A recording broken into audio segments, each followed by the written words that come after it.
Renungan Tetes Embun. Renungan Tetes Embun, Sabtu 20 September 2025. Harus mati untuk bertumbuh dan berbuah. Kutipan diambil dari Injil Lukas bab 8 ayat 8. Sebagian jatuh di tanah yang baik dan setelah tumbuh berbuah 100 kali lipat. Sobat Katolikana, bersama Gereja Katolik Sejagat, hari ini umat Katolik merayakan peringatan wajib Santo Andreas Kim Tae-gon dan Santo Paulus Chong Ha-sang beserta kawan-kawannya. Santo Andreas Kim Tae-gon lahir tanggal 21 Agustus 1821 di Dangjin, Korea Selatan, dari keluarga bangsawan yang kemudian menjadi Katolik, yang merupakan imam Katolik Korea pertama sekaligus santo pelindung para imam Korea. Ia wafat sebagai martir pada tanggal 16 September 1846 dalam usia 25 tahun, hanya 1 tahun setelah ditahbiskan, yang mana ayahnya telah mendahulunya menjadi martir pada tahun 1821. Sedangkan Paulus Chong Ha-sang, seorang katekis awam, lahir sekitar tahun 1795. Berasal dari keluarga Katolik, ayah, ibu, dan saudaranya juga mati sebagai martir.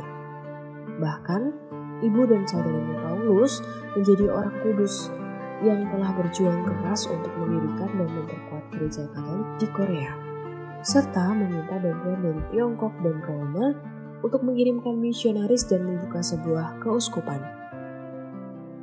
Setelah mempelajari teologi dan Latin, Andreas menjadi imam. Ia ditangkap dan dieksekusi pada tanggal 20 September 1839 dalam usia 45 tahun karena imamnya. Konon, bersama 102 orang lainnya, kedua Santo Andreas dan Paulus dikanonisasi sebagai orang kudus oleh Paus Yohanes Paulus II pada tahun 1984. Sobat Katolikana, pertumbuhan iman seperti kedua santo di atas bisa jadi seperti proses yang terjadi pada hobi saya, yakni berkebun, menanam pepaya, nanas, jambu biji, kelor, katuk, ubi jalar, dan beberapa tanaman lain. Saya mengamati biji tanaman. Pada saat awal berbentuk utuh, kemudian hancur seolah mati, tetapi beberapa waktu kemudian akan tumbuh kecambah, tunas, semakin hari semakin besar bahkan sudah berbuah dan saya nikmati. Proses perubahan nilai dari waktu ke waktu merupakan hal yang diajarkan oleh Yesus, sebagaimana terdapat pada ayat emas yang saya renungkan hari ini. Sebagian jatuh di tanah yang baik, dan setelah tumbuh berbuah 100 kali lipat. Ada refleksi dari proses hidup saya, bahwa saya harus mati akan perbuatan daging, yaitu percabulan, kecemaran, hawa nafsu, penyembahan berhala, sihir, perseteruan, perselisihan, iri hati, kemarahan, kepentingan diri sendiri, sebagaimana dalam surat Paulus pada jemaat Galatia bab 6 ayat 19-21. Dengan demikian, manakala belajar dari para martir bahwa mereka tidak mempertahankan hidup, tetapi memberikan jiwa demi iman, yakni ibarat benih yang mati tetapi menghasilkan buah berlimpah. Saya akan mencoba untuk meneladani kemartiran tokoh di atas dengan membiarkan tanah hati saya menjadi lahan yang subur untuk menerima firman Tuhan sehingga menghasilkan buah roh, yaitu kasih, sukacita, damai sejahtera, kesabaran, kemurahan, kebaikan, kesetiaan, kelemah lembutan, dan penguasaan diri.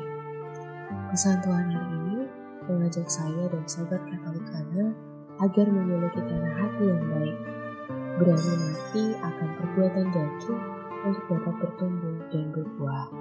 Marilah kita berdoa. Dalam nama Bapa, Putra, dan Roh Kudus. Amin. Ya Tuhan, yang memberikan pertumbuhan, berikan rahmat-Mu agar kami semua memiliki tanah hati yang baik untuk pertumbuhan firman-Mu, serta kekuatan untuk mematikan keinginan daging, sehingga hidup kami menghasilkan buah-buah roh.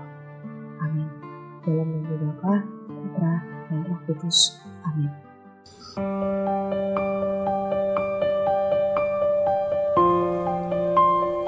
Demikian Anda telah mendengarkan Tetes Embun yang dipersembahkan oleh Radio Katolikana.